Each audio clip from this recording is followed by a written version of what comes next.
Hai, ketemu lagi dengan channel chemistry kita. Kali ini saya akan melanjutkan pembahasan prediksi UTBK TKA Kimia 2021 untuk part yang ketujuh. Ada 10 soal nanti di sini dan bagi yang menginginkan filenya bisa kalian download di link yang ada di kolom deskripsi. Langsung saja ke soal yang pertama. Informasi berikut digunakan untuk menjawab soal nomor 1 sampai dengan nomor 3. Piridin atau C5H5N adalah suatu basa lemah dengan nilai Kb 2 kali 10 pangkat negatif 9. Sebanyak 100 ml larutan piridin 0,1 molar dititrasi dengan larutan HCl 0,05 molar. Pertanyaan nomor 1, nilai pH larutan C5H5N atau piridin sebelum dititrasi adalah berapa? Oke, di sini berarti saya hanya akan menentukan pH dari piridin ya. Nah, di soal dikatakan bahwa piridin itu termasuk ke dalam suatu basa lemah. Berarti untuk basa lemah menghitung OH- itu rumusnya adalah akar Kb dikali Mb. Kb-nya sudah ada 2 kali 10 pangkat min 9, molaritasnya sudah ada 0,1 atau 10 pangkat min 1. Sehingga akar 2 kali 10 pangkat negatif 9 dikali 10 pangkat negatif 1 sama dengan akar 2 kali 10 pangkat negatif 10. Akar 2 tetap akar 2, akar 10 pangkat min 10 adalah 10 pangkat negatif 5. Sehingga POH adalah min log OH min atau min log akar 2 kali 10 pangkat negatif 5, hasilnya adalah 5 min log 2. Dan pH 14 dikurangi POH berarti 14 dikurangi 5 min log akar 2, hasilnya adalah 9 plus log akar 2. Nomor 1 jawabannya adalah pilihan yang C. Nomor 2, nilai pH dalam labu titrasi setelah penambahan 100 ml HCl adalah berapa? Oke, berarti saya harus mereaksikan antara piridin atau C5H5N dengan HCl. C5H5N kalau ditambah dengan HCl hasilnya adalah C5H5NHCl. Jadi seperti yang pernah saya katakan, kalau ada senyawa dengan pola NH ditambah dengan suatu asam monoprotik atau asam yang jumlah H plusnya 1, nanti tinggal digabung saja rumus hasilnya. Oke, nah yang masuk ke dalam MRS ini nanti adalah nilai mol. Kita akan mencari nilai mol terlebih dahulu. Mol piridin rumusnya adalah M kali V, molaritasnya adalah 0,1, volumenya adalah 100. Hasilnya adalah 10 milimol. Begitu pula dengan mol HCl, M kali V, molaritas HCl di soal 0,05, volumenya adalah 100 ml. Hasilnya adalah 5 milimol. MRS mula-mula reaksi sisa, ingat dalam MRS sebelah kiri itu nanti tandanya dikurang dan sebelah kanan itu tandanya ditambah. Nah, tadi mula-mula C5H5N adalah 10 milimol dan HCl adalah 5 milimol. Yang akan habis bereaksi yang nilai mol dibagi koefisien hasilnya kecil, yang lebih kecil adalah HCl. Sehingga HCl akan habis bereaksi, agar habis berarti nilai mol di posisi R adalah 5. Nah, kita akan menentukan nilai mol Z yang lain. HCl ketika koefisien 1, nilai molnya adalah 5 milimol. C5H5N koefisiennya juga 1, berarti nilai molnya adalah 5 milimol. Kalau saya kurangi adalah 5. Kemudian untuk C5H5N HCl, koefisiennya juga 1, berarti nilai milimolnya adalah 5. Nah, ternyata di sini ada sisa zat yang lemah, yaitu basa lemah. Karena ada sisa yang lemah, berarti menghitung pH menggunakan konsep penyangga. Penyangga apa? Karena yang sisa basa, berarti kita menggunakan penyangga basa. OH- untuk suatu penyangga, rumusnya adalah Kb dikali mol basa per mol garam. Kb-nya sudah ada 2 kali 10 pangkat negatif 9, kemudian mol basanya di sini 5, mol garamnya di sini juga 5. Berarti 2 kali 10 pangkat min 9 dikali 5 per 5, ini bisa dicoret-coret. Hasilnya adalah 2 kali 10 pangkat negatif 9. Sehingga POH min log OH min atau min log 2 kali 10 pangkat min 9 hasilnya adalah 9 min log 2. Dan pH adalah 14 min POH, berarti 14 dikurangi 9 min log 2. 14 kurangi 9 adalah 5, min menjadi plus log 2. Sehingga nomor 2 jawabannya adalah pilihan yang B. Nomor 3, nilai pH setelah pengenceran adalah berapa? Oke, tadi ada kalimat setelah titik ekuivalen tercapai, campuran dalam labu titrasi diencerkan dengan menambahkan 200 ml air. Nah, berarti kita harus menghitung pH pengenceran setelah ekuivalen kan? Kalau ada kata kunci ekuivalen, menghitung pH menggunakan konsep hidrolisis. Hidrolisis apa? Untuk hidrolisis, jika diketahui Kb, kita malah mencari H+, ya. Di mana H+ itu rumusnya adalah akar Kw per Kb dikali molaritas garam. Kw selalu 10 pangkat negatif 14, Kb-nya sudah ada 2 kali 10 pangkat min 9, tapi molaritas garamnya belum ada. Bagaimana mencari nilai molaritas garam? Molaritas garam berarti nanti M kali V salah satu senyawa saja. Kenapa? Karena nanti kalau dia titrasi dan titik ekuivalennya tercapai, pasti nanti M kali V senyawa yang satu akan sama dengan yang lain, kemudian kita bagi volume total. Nah, misal kita menggunakan molaritasnya piridin sudah ada 0,1 molar, kemudian volumenya sudah ada 100 mili. Nah, volume total ini adalah volume total dari piridin ditambah HCl dan ditambah air. Volume piridin sudah ada, volume air sudah ada, tapi masalahnya volume HCl belum ada. Nah, kita bisa mencari volume HCl menggunakan titrasi ya, karena konsepnya tadi titrasi. Titrasi rumusnya adalah mafana. Molaritas asamnya adalah 0,05, kemudian volume asamnya kita cari. Valensi asam adalah 1, molaritas basa di sini 0,1, volume basanya adalah 100, dan NB atau valensi basa. Untuk basa lemah valensinya pasti 1. Sehingga volume asam adalah 10 per 0,05, hasilnya adalah 200 ml. Nah, kita tinggal masukkan ke persamaan ini. Yang M kali V per volume total berarti 0,1 dikali 100 per 100 ini tadi volumenya piridin, 200 ini tadi volumenya HCl, dan 200 yang terakhir adalah volumenya air. Sehingga 10 per 500 hasilnya adalah 2 kali 10 pangkat negatif 2. Kita masukkan angkanya, berarti akar 10 pangkat negatif 14 per 2 kali 10 pangkat negatif 9 dikali 2 kali 10 pangkat negatif 2. Berarti 2 dan 2 bisa dicoret saja, meninggalkan akar 7. Nah, akar 7 adalah 10 pangkat negatif 3,5. Berarti pH adalah min log H plus atau min log 10 pangkat negatif 3,5, hasilnya adalah 3,5. Sehingga nomor 3 jawabannya adalah pilihan yang A. Nah, plus log 1. Log 1 ini artinya adalah 0. Berarti 3,5 ditambah 0 ya tetap 3,5. Lanjut nomor 4, informasi berikut digunakan untuk menjawab soal nomor 4 sampai dengan nomor 7. Pernyataan yang benar untuk reaksi yang terjadi adalah yang mana? Oke. Berarti kita menentukan reaksinya sebanyak 500 ml ZnNO3 2 kali 0,3 molar dielektrolisis dengan elektroda karbon seperti pada gambar. Oke, kita akan tentukan reaksinya. Kita ionkan terlebih dahulu. ZnNO3 2 kali kalau diionkan menjadi Zn2 plus 2 NO3 min. Nah, kita tentukan yang bereaksi di katoda dan anoda. Zn2 plus akan bereaksi di katoda, sedangkan NO3- akan bereaksi di anoda.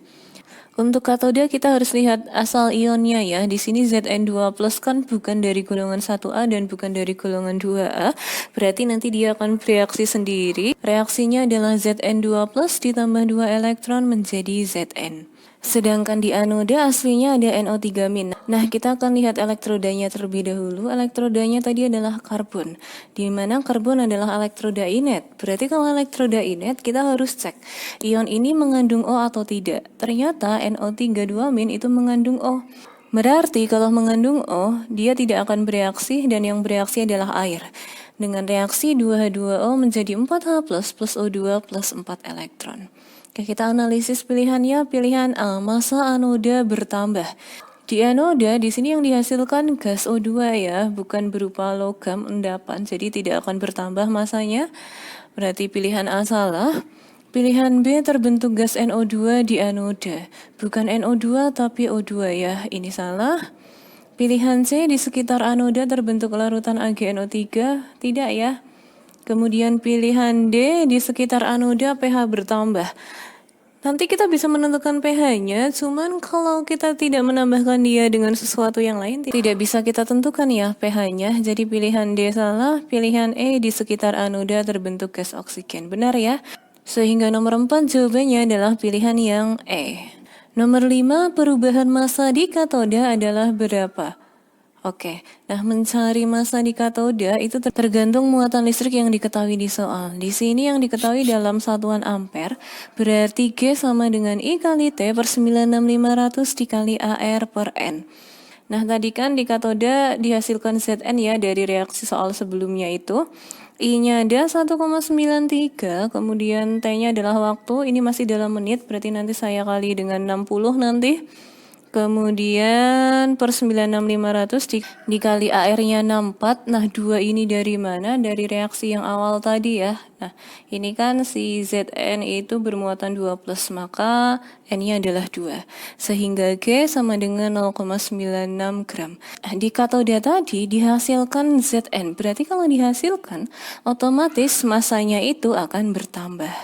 Sehingga nomor 5 jawabannya adalah pilihan yang C. Nomor 6, setelah arus listrik diputuskan, perubahan massa di anoda adalah berapa? Oke, kata kuncinya arus listriknya sudah diputuskan. Artinya kalau sudah diputuskan, itu reaksi berhenti atau tidak akan terjadi reaksi lagi. Sehingga kalau reaksi berhenti, otomatis tidak ada perubahan massa. Nomor 6, jawabannya adalah pilihan yang E. Nomor 7, pH setelah elektrolisis, konsentrasi zat terlarut dalam zona adalah berapa? Oke. Nah, kalau ditanyakan pH berarti hubungannya kalau tidak dengan H+ ya OH-. Nah, kita akan mengidentifikasi dari hasil reaksi yang pertama tadi. Di sini kan yang dihasilkan adalah H+, berarti nanti kita menghitung pH-nya menggunakan H+. Nah, untuk menghitung pH itu kan rumusnya adalah min log H+. H+-nya itu kan ada tanda kurung siku, berarti kita harus mencari molaritasnya. Kita bisa mencari molaritas kalau ada nilai molnya.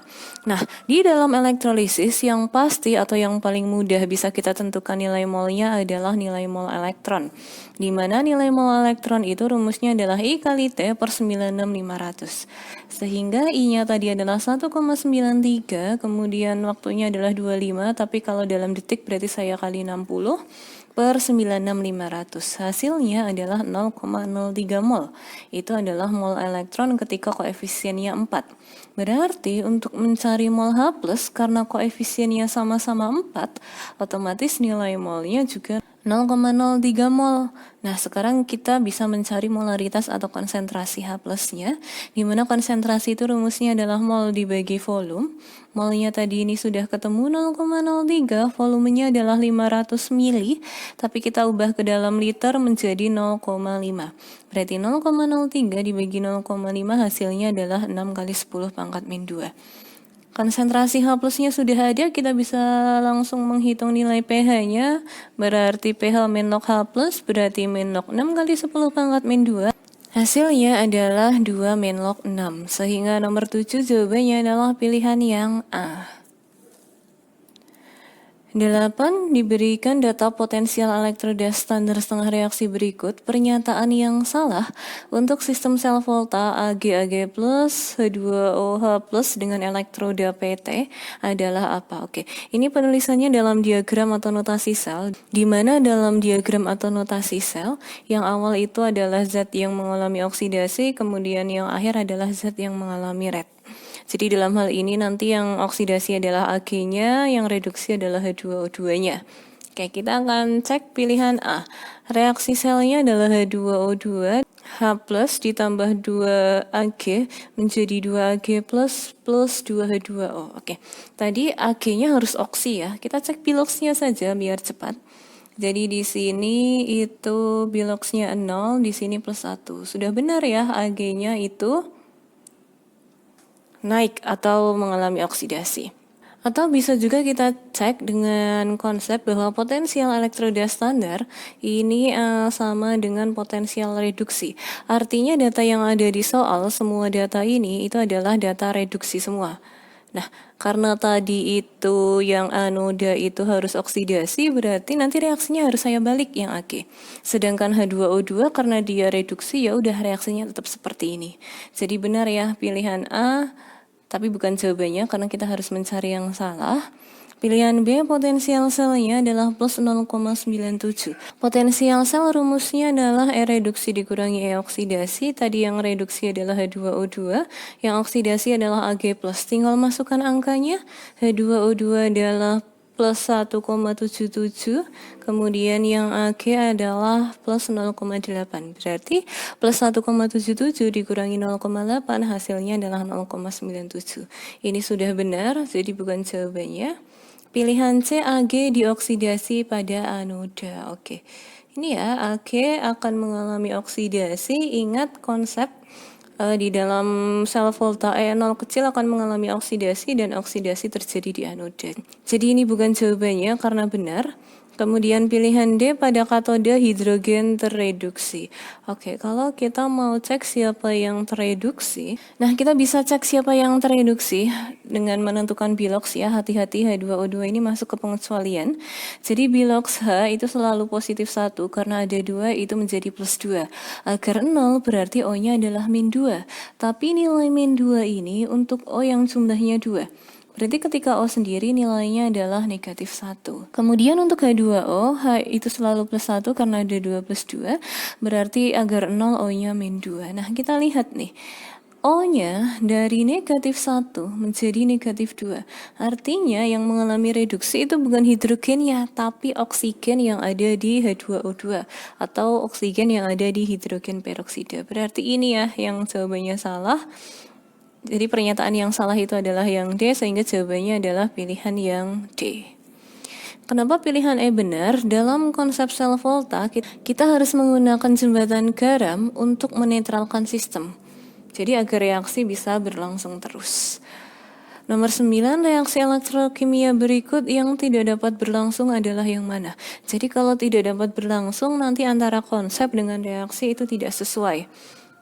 Nah, dengan syarat konsep dasarnya nanti yang E0-nya kecil akan mengalami oksidasi. Kita akan cek pilihan A. Pilihan A ada Mg dan ada Ag. Kalau kita lihat dari nilai E0-nya, Mg itu negatif 2,73, sedangkan Ag itu plus 0,8.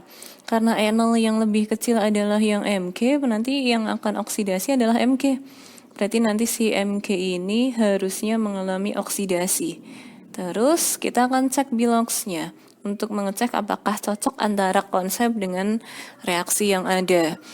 Mg biloxnya adalah 0, kemudian Mg2 plus adalah plus 2. Dari 0 ke plus 2, itu artinya biloxnya naik. Kalau biloxnya naik, berarti dia oksidasi. Berarti ini sudah sesuai antara konsep dengan reaksi, berarti pasti berlangsung. Jadi bukan ya. Kemudian pilihan B, Ni2 plus 2Ag menjadi Ni plus 2Ag plus. Ada Ni dan ada Ag. Ni di sini nilainya negatif 0,25, Ag di sini nilainya plus 0,8. Yang lebih kecil itu adalah Ni. Jadi harusnya yang oksidasi itu adalah Ni ya, kalau sesuai konsep. Nah, kita cek reaksinya. Ni2 plus di sini biloxnya adalah plus 2. Dan Ni itu biloxnya adalah 0. Dari 2 plus ke 0 itu kan turun. Berarti kalau turun dia adalah reduksi.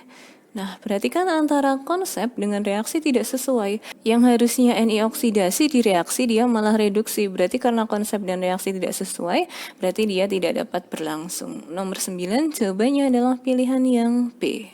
10. Diketahui unsur-unsur VBXYZ. Pertanyaannya, pasangan unsur yang terletak dalam satu golongan adalah yang mana?